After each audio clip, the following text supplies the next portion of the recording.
Right, guys. Welcome back. So we have another episode of Freud Games. So last episode, I believe, was not recorded. So of course, we will definitely record and upload those as well. So we'll reconduct a few classes. So whatever is not uploaded for CUTPG, we'll definitely upload it. Okay?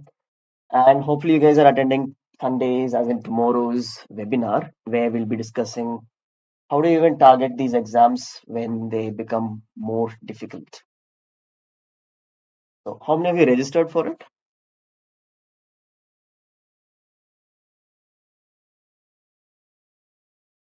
Did you guys register yet? Or, I mean, you guys know about it. Cool.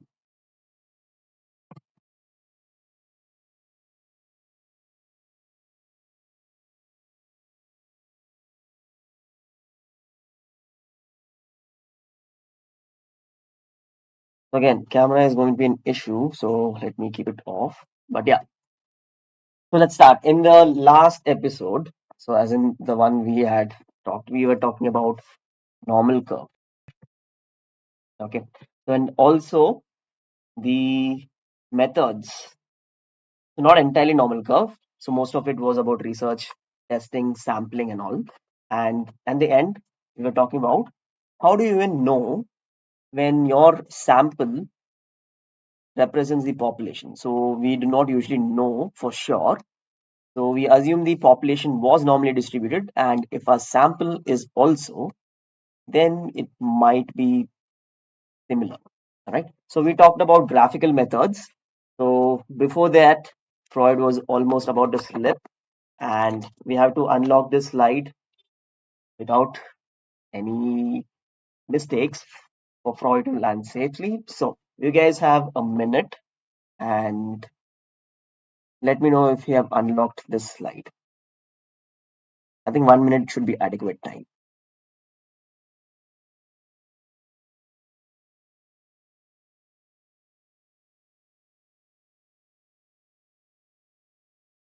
Recenter.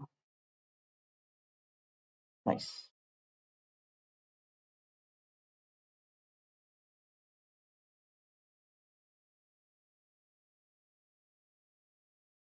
Right.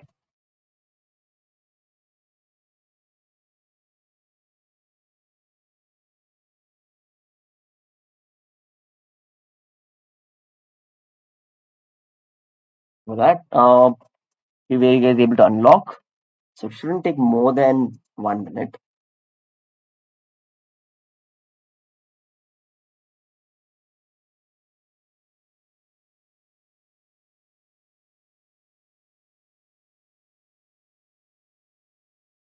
All right, cool.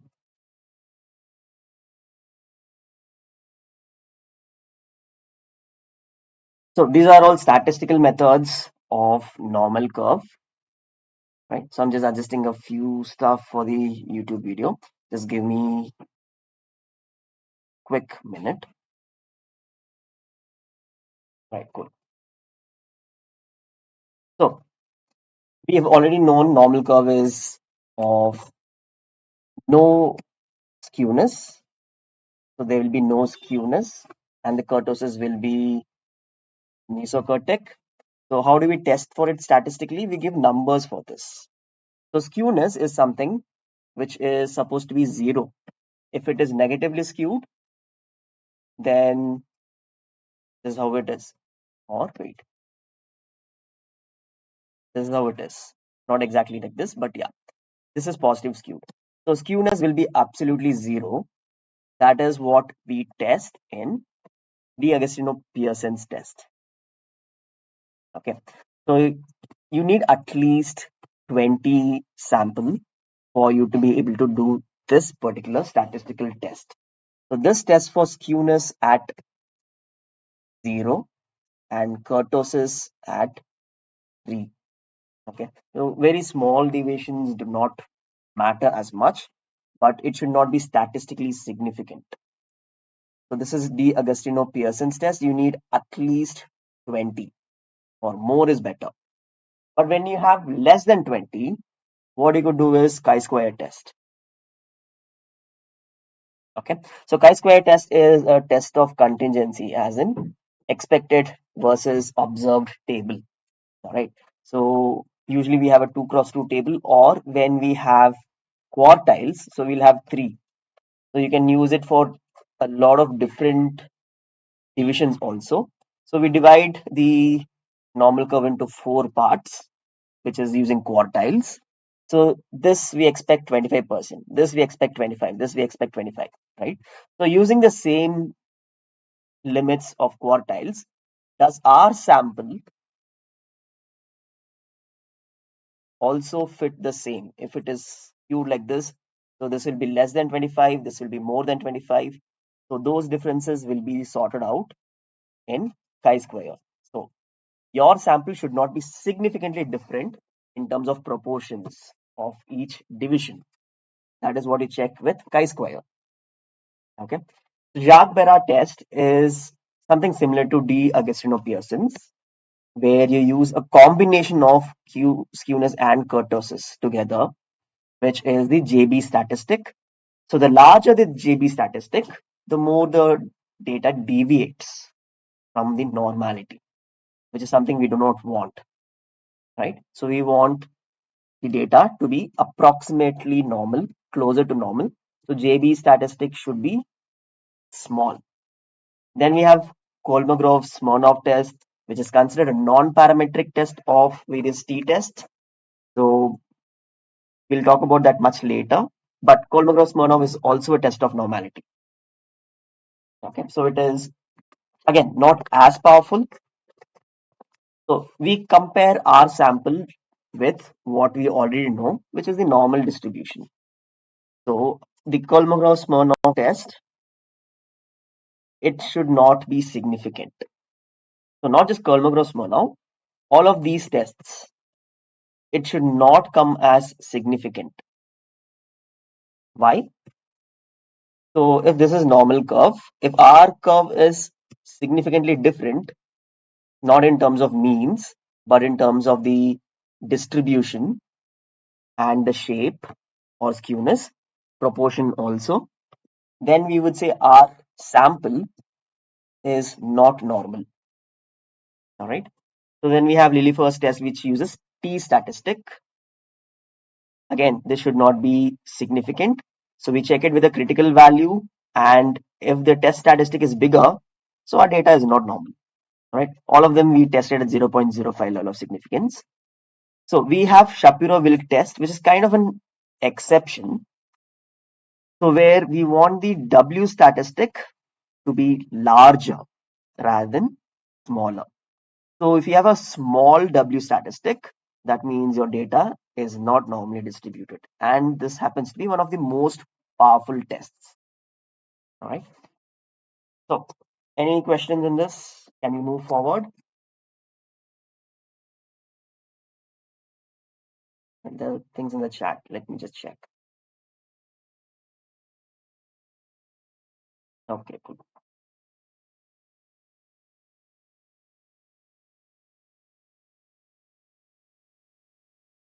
All right.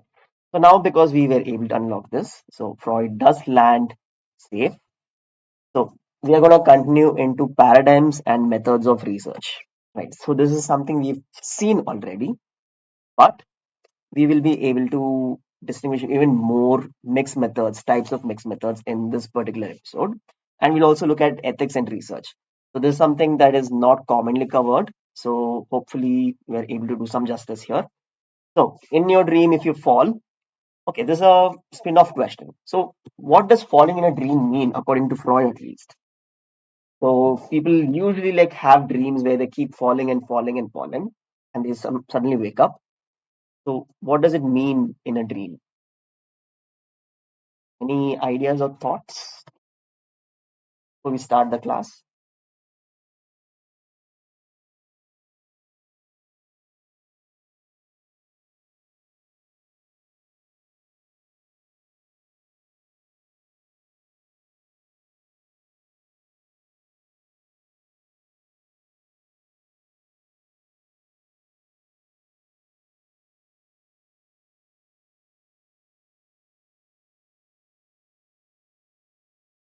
Okay, fine. So you guys put it. Underlying anxiety.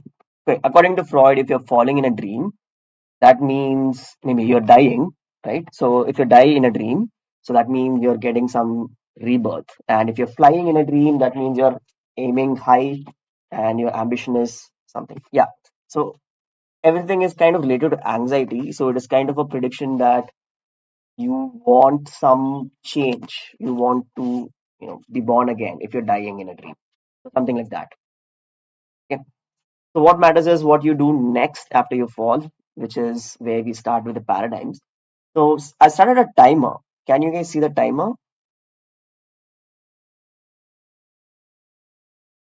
So you guys have 1 minute. The timer will tell you.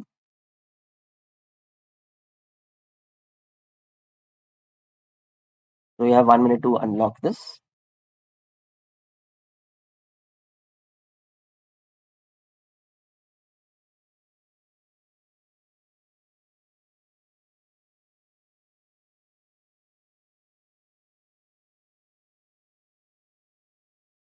All right, done. Because it did not require 1 minute. That's still fine. All right. So we're going to talk about paradigms. So paradigm is nothing but a philosophy of what you believe and how you should be conducting a research. So broadly, we have the quantitative, qualitative, right? These are actually paradigms. When you combine them, you have something called the mixed method approach or research, right? In terms of a paradigm, it is more of a philosophy rather than a science. So why is it not a science? Because science is something that is based on the paradigm. So we consider the post-positivistic to be more scientific or the scientific method, but it is still a paradigm. Okay. So again, paradigm may be something very difficult to grasp. It is your way of conducting research because you believe I can only conduct research using quantitative methods. So if I conduct research just by interviews, they can be very subjective and hence I don't use it. It's not science. So that is your paradigm. Okay. So how are you going to collect the data? How are you going to analyze it? So those are also paradigms. So quantitative research is considered the post-positivistic approach. So earlier, of course, because it's post-positivistic, there was something earlier called positivistic. So can anyone tell me what is the difference between post-positivistic versus the earlier one?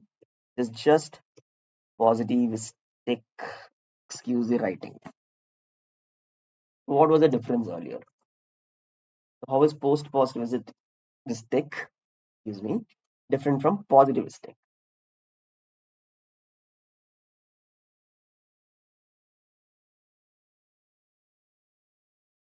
Thoughts? All right. So in the meantime, I'll unlock what this is. The qualitative research, on the other hand, is called constructivistic.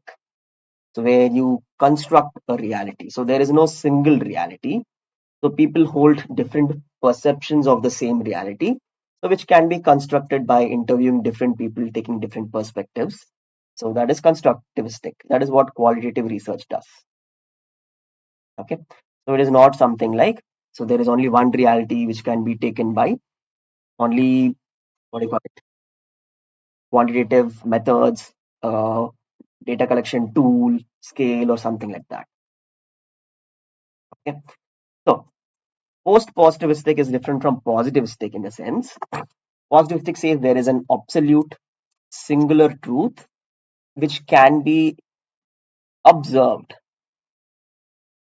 So using our senses itself. So we can observe using our sense itself. So that itself is fine. Our senses are flawless and using that we can observe. But a lot of times we know if we observe something, the behaviors do change. Even light, when you observe something, it behaves differently, right? So just because of your presence is there in the measurement, it itself can cause some changes in the phenomenon. But post-positivistic corrects that by saying, one, our senses may not be always without fault. It can have fault, right? And secondly, when we observe, we do introduce some minor what do you call it, biases into it, or some minor changes, not exactly biases, but some changes into it. But we can still reliably measure it within a range. So that is where you include reliability, validity, and stuff in psychological measurement. So there is an absolute truth, but there will be a lot of errors in measurement. But if you try to minimize those errors, we can still approximate to the truth. So that is what is the quantitative approach. So this is something we've already discussed the same slide. So it should not take more than a minute. So you guys have a minute. So let me know if you can unlock this.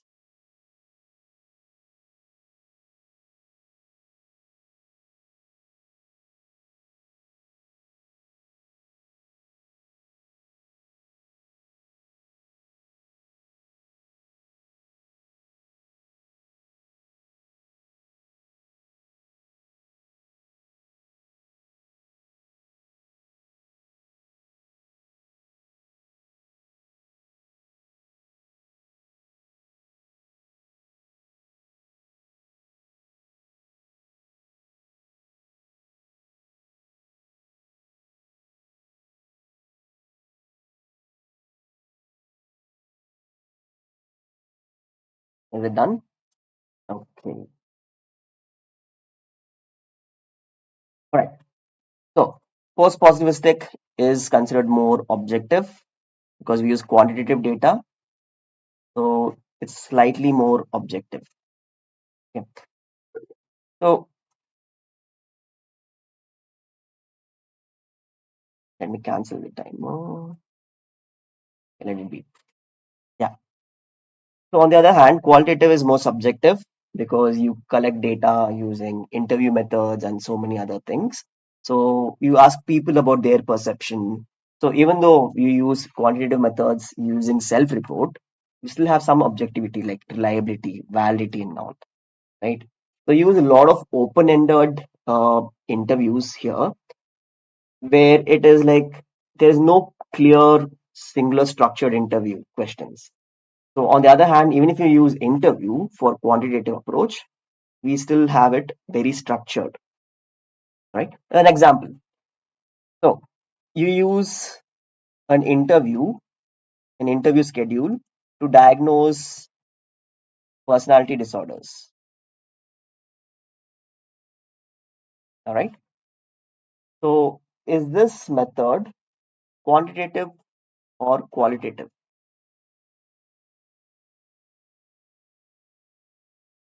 Thoughts? So you use, I'll give you an example, IPDE, International Personality Disorder Evaluation, which is based on ICD-10. So you use that and then you arrive at a diagnosis. So is it more quantitative or is it qualitative? And use that for data collection too.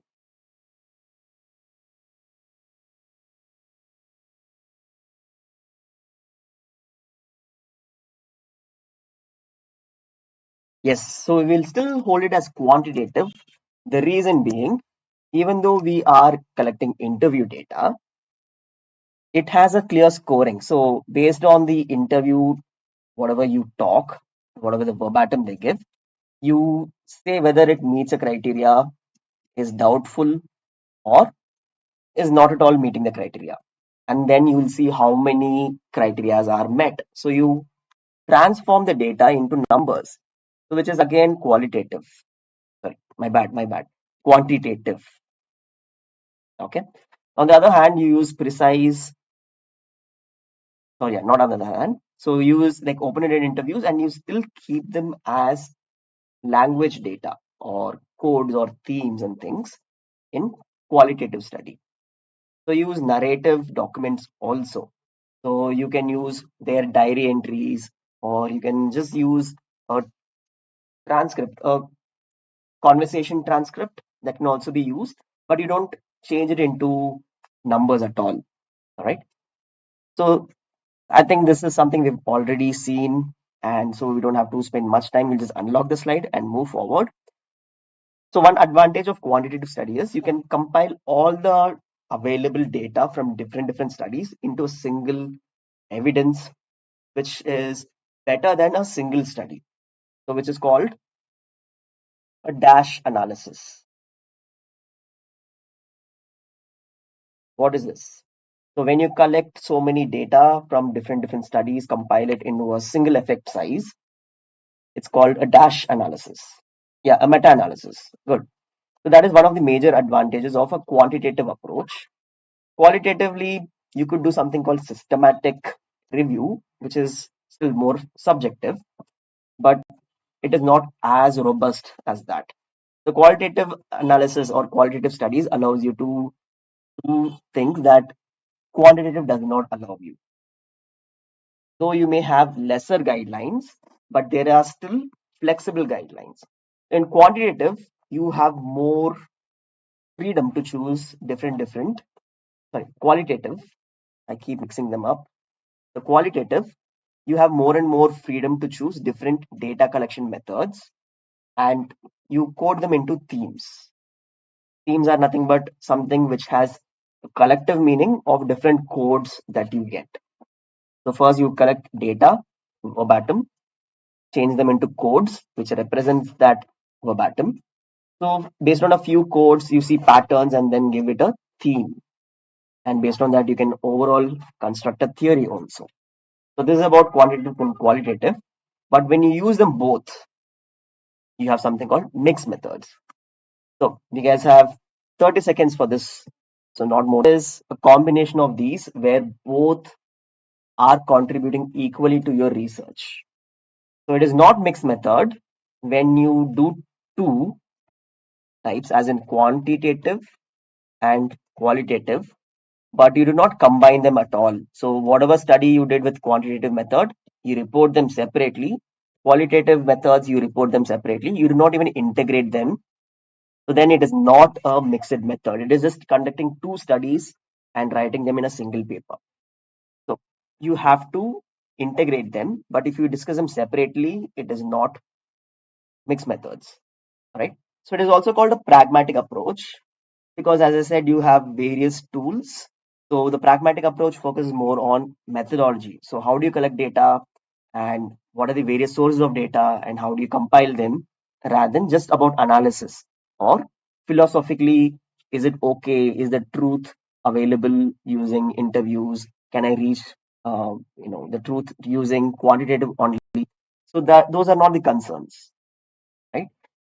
So that is why it's called pragmatic approach. You have more data or data collection methods. So you could use interview, you could use focus group discussions, you could use the interview in a online format. You could also use the interview in a face-to-face format. So you have so much freedom to choose which type of data collection method you have. So it increases basically. Right now, for the more difficult part, so there are various types of mixed methods, right? So I'll give you a heads up. Broadly, there are two types. So based on how you collect data. So whether you collect both simultaneously versus whether you collect both in a sequence.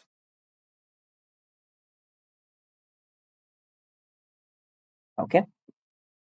Can you guys hear me? Am I audible? Is my voice clear? All right.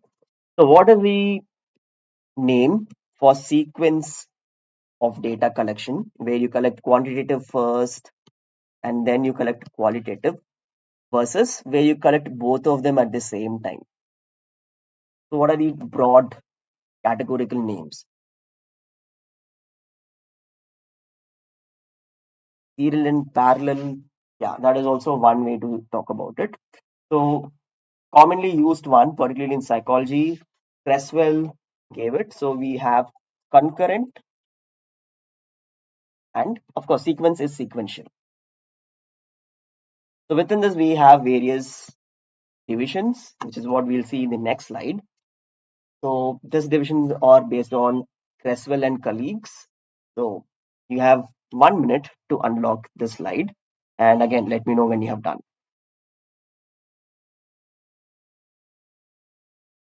So this might be new for a lot of people.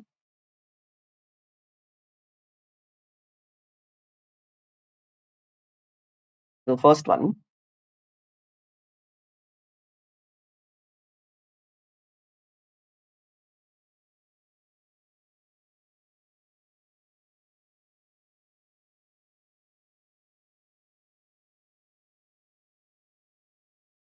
what is this?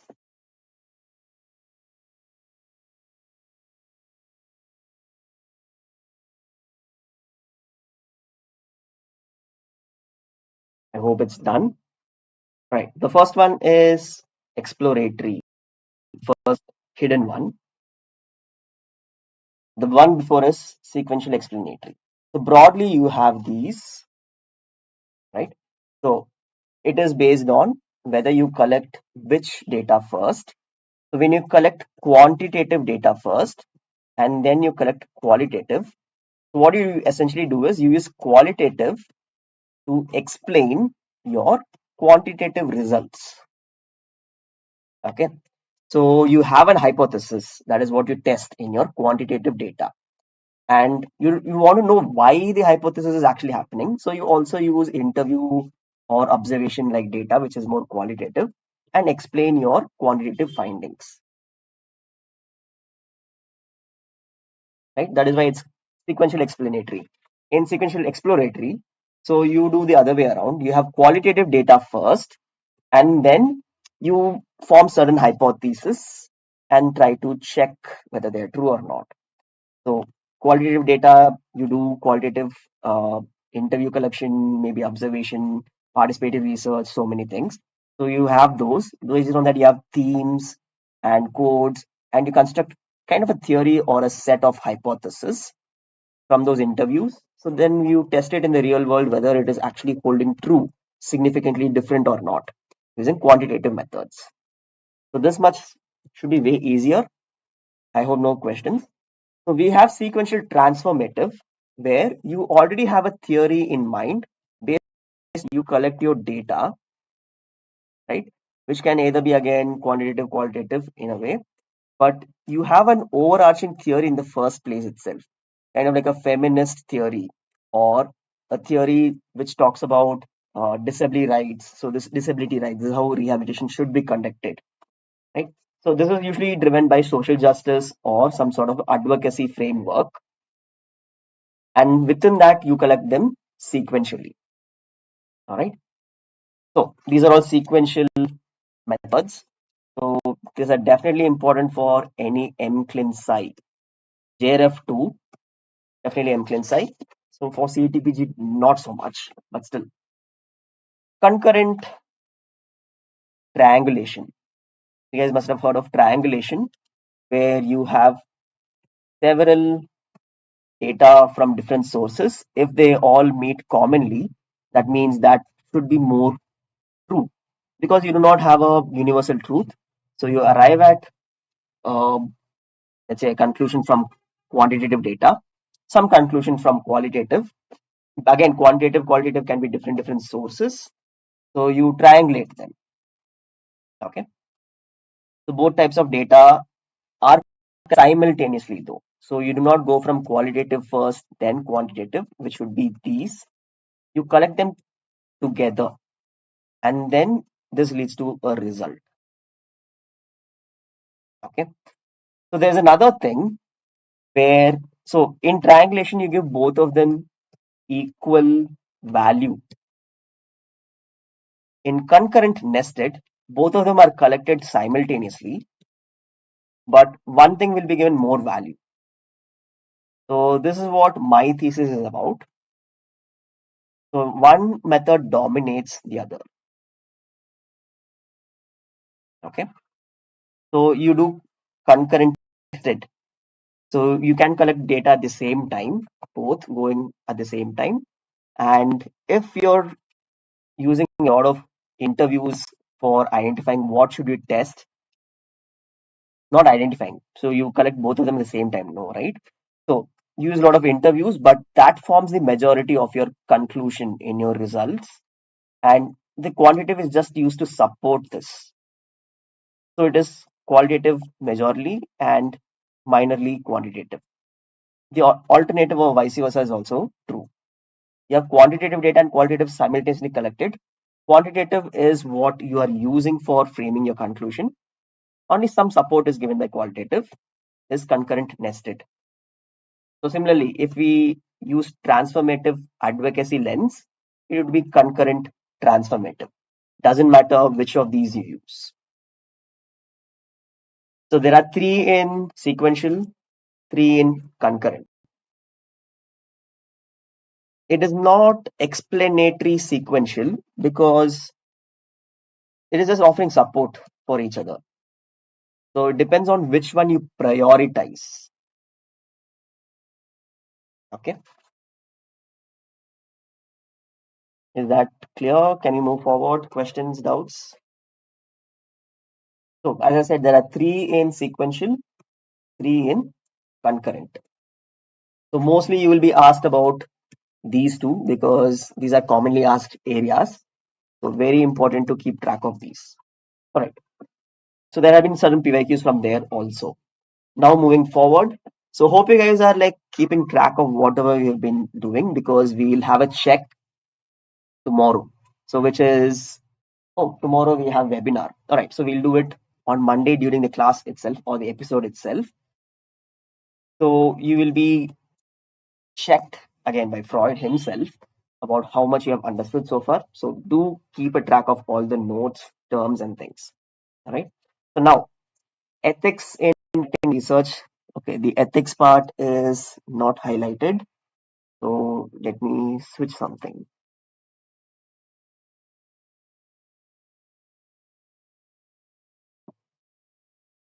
Now you could see it. So ethics in conducting research is going to be the next topic. So are you guys clear so far with paradigms, mixed methods, types? Hope you guys don't want to break. Right. So what is ethics? So we know ethics in therapy, we know ethics in day-to-day life or something. So how do we conduct research ethically? So you guys have 30 seconds to unlock the slide. So let me know when you have done it, then I'll let you know.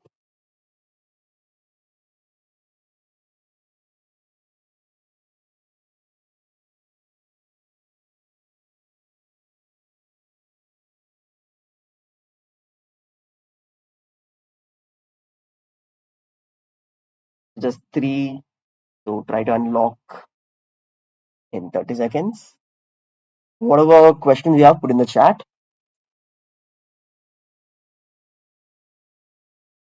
Done. All right. So professional code of ethics for research is just like how we have for social contracts and in therapy. So we have something like non-maleficence, right? So we should not. How do we unlock it? So you just click on it. So you have these options. If you are using Teams as a tool, you should be able to see these. Okay, so we'll come to this. So professional code of ethics is the same for our research also. So, but it is not in line. So hope you guys know what happened during World War II. So there were a lot of Nazi experiments on people conducted. So to see if you have seen Captain America, the Winter Soldier, you should know. How many have you seen that? Not the Winter Soldier, even the first one, too, Winter Soldier, obviously. So there, the Nazi do conduct a lot of experiments on soldiers to make, more powerful soldiers, and of course, even on the minority groups and all that.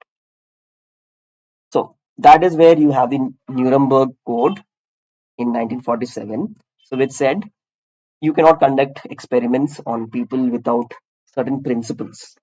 So people should voluntarily consent to the research and it should be something that is fruitful to the society. We should conduct research on people just for the sake of conducting research and knowing things. Only if it is kind of leading to some sort of an application which is useful for the society should it be approved. And scientific validity should be there in terms of the methods used and how it is analyzed. It should be valid. It should not just be like, I constructed a, it should be experimental, like very clearly for you to be able to understand cause and effect. If it is just correlation, doesn't mean you can actually make something of it. Right? So those would be scientific validity related concerns. Should avoid all suffering. for the participants. This would be called non-maleficence in our terms. So non-maleficence. Hope you guys remember this. So there should be no injury that can be likely or death, and risks should definitely be lower compared to benefits. So if you're doing some sort of a medical drug related research, of course we don't do that. Even if we do some sort of an intervention research, so risks should be very minimal compared to this. And you should have adequate preparations so that, let's say, in case something goes bad, you should be able to correct it. So for example, even in my study where I'm just interviewing people, right, and coming up with some codes and themes, so I have also included in the informed consent form that if people want any help during these research process, that they want help for smartphone addiction or something, they can still come and approach us. So such preparatory mechanism should be placed where you, in case some people like during the intervention have some furthering uh, worsening of symptoms, that should also be taken care of. Researchers should be qualified, especially if it is a intervention study, should not be unqualified researchers. Participants should have the autonomy to withdraw at any time. So just because they signed or they gave consent initially doesn't mean they should complete the whole study. They can withdraw at any time. And researchers should be responsible with the data, should not manipulate, erase data, or add anything to it. So this is the Nuremberg Code, which led to the Declaration of Helsinki, which was revised again in 2013. This is something that we continue to use in research papers, especially if any human participant is involved. Okay. So if you're writing a research paper, you should ideally declare whether it's particularly for any clinical trials. You should declare whether these principles were met. So respect for individuals, whether they were treated with dignity, their rights were read to them, before informed consent was taken, everything was clearly mentioned to them and explained to them. So same things you see here will be seen here in a little bit, right? So whatever we see here, I'll not repeat. So vulnerable groups was something that was added. So especially when you're dealing with vulnerable groups, what do you mean vulnerable groups? Like most minority, right? So who cannot raise voice and say, I don't want to, be included, like small children or particularly certain refugees. Okay, so prisoners. So there should be some supervision who oversees the process. So vulnerable groups require extra care in terms of them giving consent and whether the researcher is not taking advantage of them at all at any point of time, right? So there should be an independent review of ethics committee which must approve the protocols. In most of your research, especially if you're doing it from a college level, there should be an ethical committee, right? So transparency is another important principle in this, where all details, trial should be registered. That is one thing, and that number should be mentioned, and you should publish all the details, not just details which meet your hypothesis or which do not, or you suppress side effects or something like that. Everything should be published. So post-trial, they should have some interventions, and privacy and confidentiality is of essence. So no identifying information. So all your participants' data, even during analysis, if you give it to someone else, you should not keep their initials, just some coded numbers. So this is something people usually do, whether if they collect data and they want to analyze data, they may give it to a statistician. They just give the raw data as it is, which is something very akin to confidentiality breach. This is something you should not do. Anyway, so based on this, you have the Belmont report, which said there are three major ethical principles. Respect for people, which we see here. Beneficence, it should maximize benefit. There should be no harm. So what is a term where you say no harm should be voluntarily be made for the participants? What is the term for that? So beneficence is maximizing benefits. What is the opposite of it? Non-maleficence. Good. And lastly, we should also be looking at justice.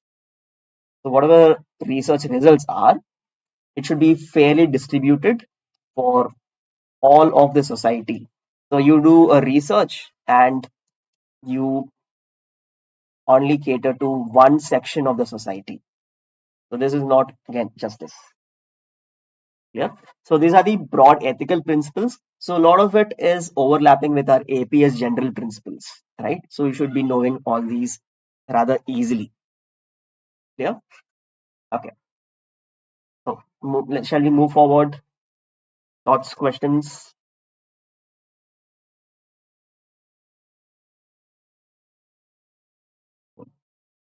So remember these terms because these are super important. Belmont Report, year also 1979. Declaration of Helsinki, initially 64. We have the revised version in 2013, which kind of involves some extra principles along these. Nuremberg Code, 1947. Of course, if you remember India's independence year, you will easily remember the year, right? Not much else apart from this. So some people also talk about honesty, objectivity, but there is no clear organization that has given this. But if you want something like organization which have given these, this would be the ideal way to go about it. Okay. So what about reporting research? So there are various things we have to consider. So you guys have, let me switch back to low contrast. So there are quite a bit of things you should consider when you're reporting research. So terms in this are pretty important. You guys have 1 minute to unlock, not more than that. And let me know if you're able to unlock all the terms.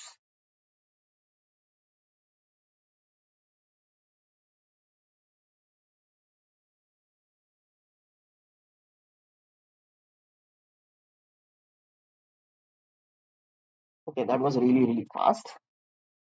Anyone else done? Okay, cool. So we'll start. So ethics in reporting are slightly different from ethics in your conducting of it. So there are certain things apart from this. So a lot of things would be considered under plagiarism. I'll say things that are not mentioned here also. So the US National Science Foundation, they say there are three types of misconduct which you should obviously avoid. Fabrication, which means you make up the data. So what is the difference between fabricating and falsification?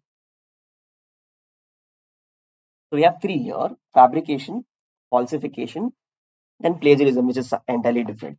So what would be even the difference? Falsification is also something that is bad. Fabrication obviously is bad. How are they different?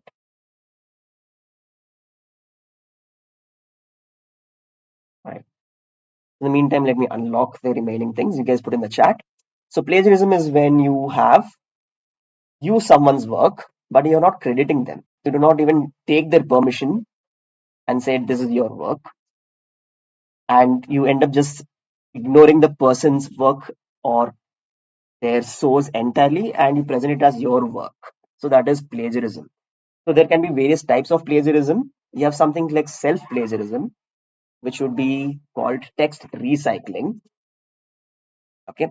So if you have an already published paper, right, and the same thing is used in your new paper without saying this was a older paper, right? So that is self plagiarism because you're plagiarizing the current paper, sorry, the old paper without citing it. But there are other things like plagiarizing with others. So there are levels to plagiarisms. So we have literal copying. So you copied someone's work as it is, word to word, and you know, you're not even putting them within quotes and citing it. So you can use word to word copying and putting it in your article, but you have to put them within quotes and say, so and so person said this, their name, the year. So that has to be mentioned. Okay. So doesn't mean little copying is entirely bad, but if you do not credit the author without permission or acknowledgement, that is plagiarism. Substantial copying is where you take a lot of the research materials, how they did the research. So you took all the methods of it and you use it. So that is substantial copying. So paraphrasing is not using word to word, but you make up your own meaning from their definition. So suppose if you use Wechsler's definition of intelligence and you paraphrase it and say, this is my definition of intelligence, that will still be plagiarism because you have paraphrased Wechsler, you didn't come up with it.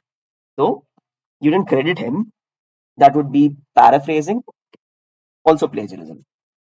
Okay. So apart from that, something similar is not acknowledging any co-authors. So if you have co-authors, this is not exactly plagiarism, but you should acknowledge all those who contributed to the current research. All author names should be mentioned, right? So no author names who have not contributed to the study should be mentioned.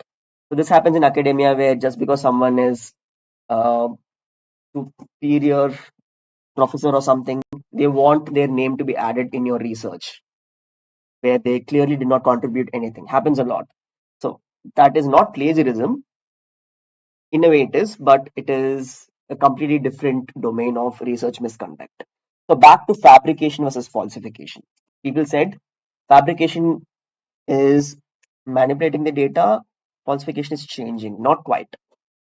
So when you do not have data and you just make it up, so you just did 100 participants data, and of those 90 participants completed it, 10 they attritioned.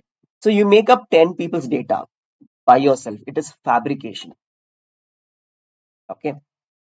Falsification is you manipulating the data and saying instead of 10, you put it as 15. The data is there, but it is made different. So that is falsification. Okay. So fabrication is you making it up. So it was not even there and you made it up. So fabrication is data is there, you just change it ever so slightly so that nobody will find out and you submit it. All right. So even omitting data will be falsification. I hope the difference is clear. So you kind of create it here and you kind of change it here. That is a major important distinction. So simultaneous submission. This is something of a debate in the research circle. So why should you not submit articles to two journals at the same time? People may support like one may get accepted, one may get rejected.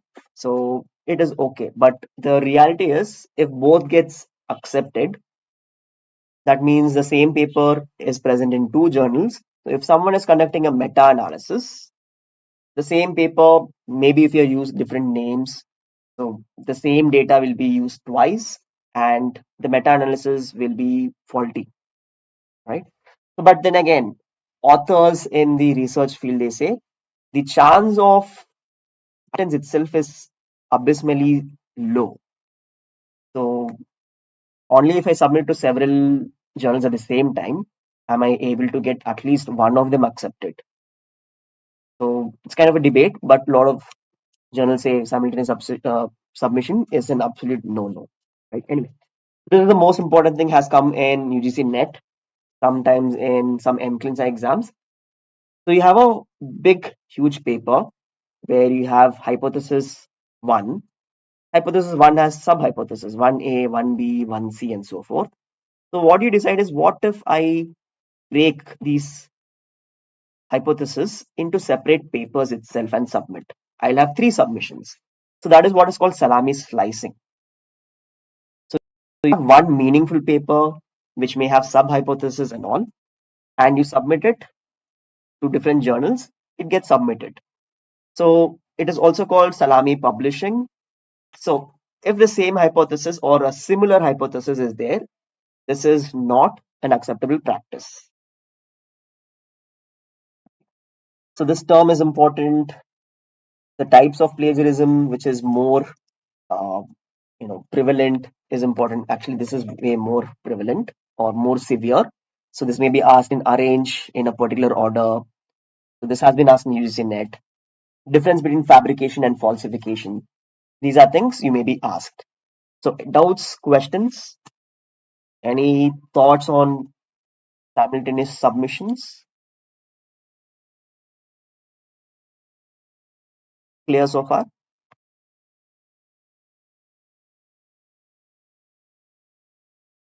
Okay then. Cool. All right. So this is something that does not have any unlocks because it's something I had collected from the internet. So we talked about a lot of ethics in report and publishing, right? So how we are supposed to write an article has also certain guidelines depending on your research design. So if you're doing experiment and randomized control trials, so there is something called consort, right? So there's a checklist where you have to identify how you uh, got participants and how you randomly assign them into groups. Was a trial registered and randomization, how was it done? It was blinding done or not? So outcomes, possible harms, all those things should be mentioned and there's a guideline for it. Submission, simultaneous submission. Okay, I'll come to that. Okay, right. So RCT has consort. So remember this. And systematic reviews and meta-analysis both are combined together. So of these, which is qualitative? Can you guys say? So we have two, and Prisma is the guideline for it. Of systematic and meta-analysis, which is more qualitative.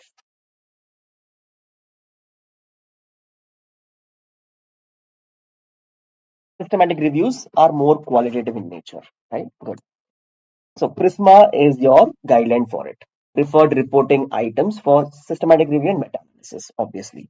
So here again, you need flowchart, and then what is the search strategy? So what was your topic area, and how did you search different articles, and how did you say these articles were included and these articles were excluded? So just like how we do for people, right? So how did you combine them and make up this particular conclusion? So this was systematic review. So for meta-analysis, what methods did you use to reach your current effect size? Was there any bias? So these are all supposed to be mentioned in systematic review and meta-analysis. Prisma is the name. So if you're just doing observational study, case control, cohort, so which does not involve manipulation of variables. So these are something more relevant your what is about epidemiological studies. So what is an epidemiological study? Anyone has heard of it? TROPE is the guideline. So strengthening report of observational studies in epidemiology. So what is an epidemiological study? Is more relevant for clinical psychology aspirants.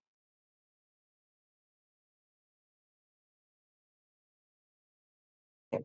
So while you put in the chat, let's review others. Case reports, care. Okay, I've not put the full form. Maybe I'll put it for you guys and give you.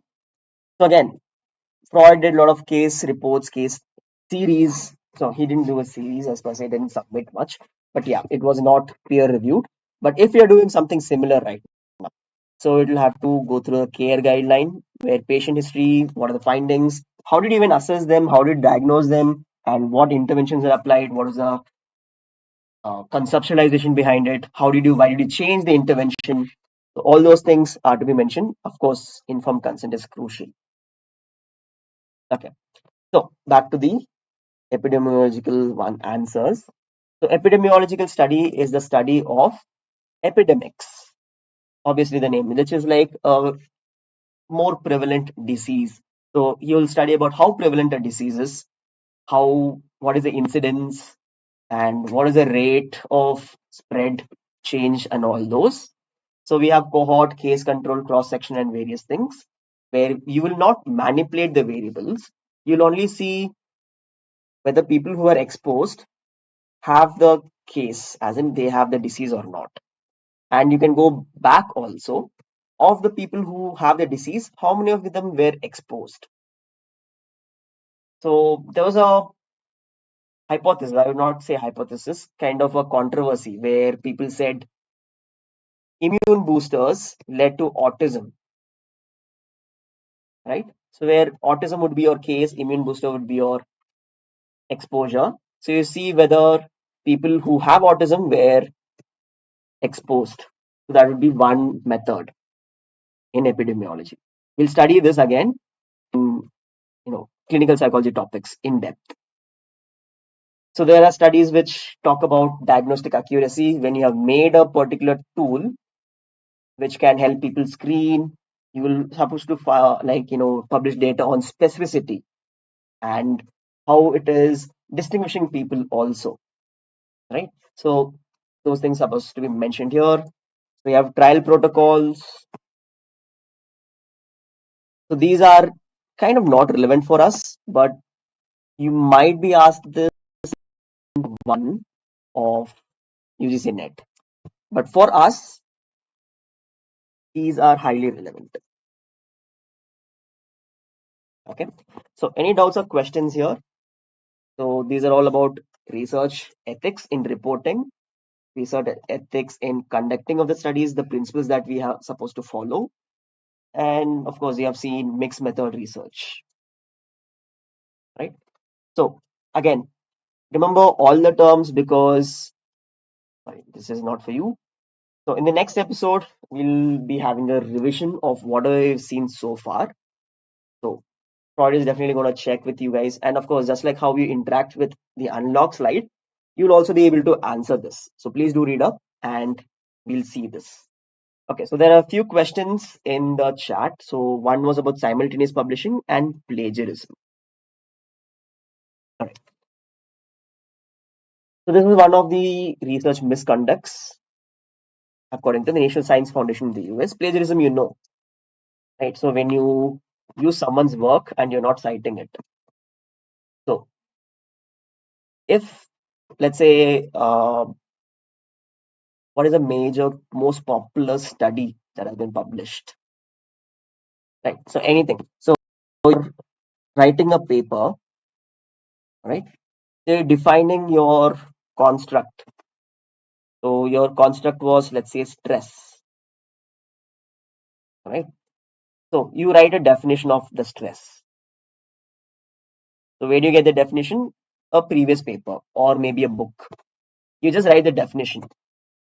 Is this plagiarism?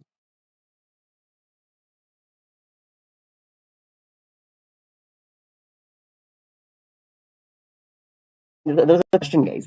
So would that be a plagiarism?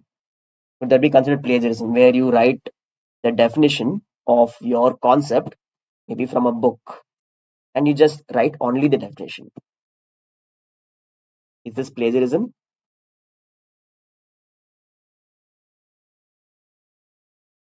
Good. So if you're writing word to word, it is literal copying. Okay. But if you have paraphrased the definition, so it will be paraphrasing because still you have not said it was Hans Selye who defined stress in this way or something like that in this year. So that is plagiarism because it is almost like you have come up with a new definition without citing them. Even though you paraphrased it, it was still inspired by someone's definition. So it is still plagiarism. So there are various levels. So basically, when you use someone's work and do not credit them or acknowledge them, sometimes you may require permission also if it is something that is copyrighted. Okay. So there are a lot of things that are copyrighted in the current modern world, patented. So you cannot use those things without permission. So you may have to get permission for using a tool in your study if it is copyrighted, right? So if it is something that is available for free, then again, you will be talking about the items in the tool, right? So you need to get permission from the original author, whether I can mention these items in my research. So that would also be plagiarism. So there are levels to it. Just copying it without giving credit word to word is little copying, and you copy the methodology. This may be something uh, difficult for you to understand. So it is not a commonly used research method. So they have made a method for observation, or let's say quantitative study itself. So I'm conducting a quantitative study and I'm making a theory out of it. So let's say there is this research method. Let's call it reflective thematic analysis, right? So it is given with Braun. So you're supposed to cite them. If you just say I am doing reflective thematic analysis and this is the method, and you do not cite them, that is also kind of a plagiarism, right? So there are a lot of research studies which copy the design. So someone conducted an experiment. So you're conducting a similar experiment. The idea is theirs, right? So you're supposed to give them credit. So text recycling is your self plagiarism. So you're reproducing your own work because you want your current uh, paper to be robust, and you're not saying this is a previous work. This is also plagiarism. Okay. Anyway, so people asked other things like simultaneous submission. So when you're submitting the journals, you're supposed to submit to one journal at a time.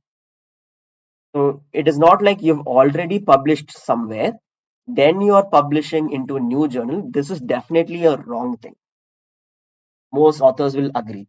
But if you're publishing as a author, like you're publishing the paper fresh, can you publish to or submit to three journals at the same time? That would be a debatable topic. But according to journals, you should not. And according to exam point of view, also you should not. But personally, I'm no one to say because the chances of acceptance is abysmally low, right? So if it increases your chances, I don't know. Anyway, so salami slicing is similar, but it is entirely different. So you have made a study and you're dividing that study because you see maybe it can be divided into different hypotheses. That is salami slicing, where the hypotheses are very similar. An example is ANOVA.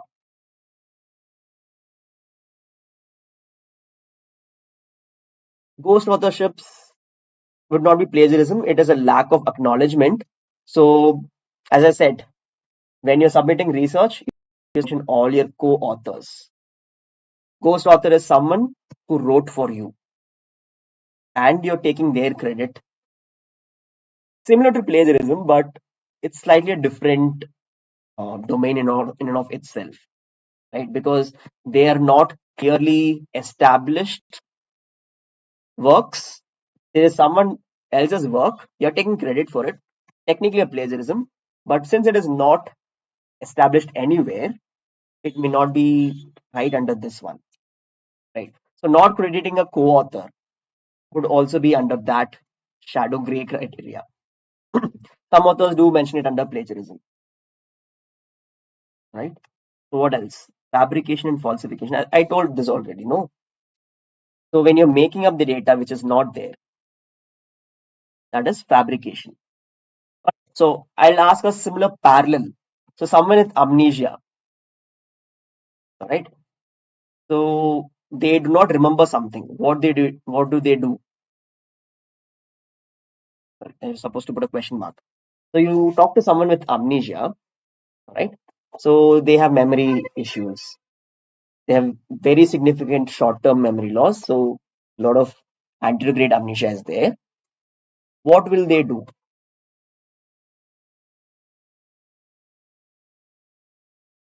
Confabulate. Yeah. So that is similar here. You're fabricating. So you're making up research data. So when you talk to someone with anterograde amnesia, they're making up the um, events that did not happen. So that is confabulation. It is very similar here. So you had only 50. The remaining 50, you just made up data. So you have an experimental group. You did not use a control group. So then you decide, okay, I should have used, let me make a control group. Nobody will find out, and you fill data and this, you just publish it. That would be fabrication, not falsification. Falsification is slightly there where you mentioned you had 50-50, but this is false. This is falsification, where your data is manipulated. So in the original, let's say, protocol, you had 50 in your experimental group. You're doing a one group study, but you look at the publication journal and they say you should have a control group, only then you will submit it. So then you increase the data to 100. Is this fabrication or falsification? So you had collected 50 data points, but the journal says you should have definitely a control group. So you say, yes, I had 100. Is this fabrication or